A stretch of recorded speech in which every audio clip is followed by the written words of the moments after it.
नमस्कार, मी प्रदीप जोशी. आपण पाहत आहात ऑफिशियल प्रदीप जोशी. काल मी खाऊ गल्लीत गेलो होतो. तेथील एकूणच वातावरण पाहून मला एक कविता सुचली. ती आपणासमोर सादर करत आहे. कवितेचे शीर्षक आहे खाऊ गल्ली. खाऊ गल्ली गजबजलेली. तिथे असतो सुगंधांचा थाट. वडापाव अन भेळपुरीचा. सर्वत्र लागे की भारी घाट. पाणीपुरीच्या पाण्याला असतो तिखटगोड रंग. एक पुरी तोंडात जाता मन होऊन जाईल दंग. तव्यावरती असे पावभाजी. लोण्याची ती साजूक धार. खाता खाता मित्रांसमवेत वाढे परस्परतील प्रेम अपार.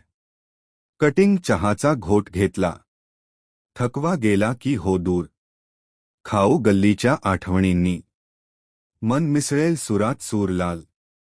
धन्यवाद. आपणास ही कविता कशी वाटली? आवडली असल्यास लाईक शेअर सबस्क्राईब करा.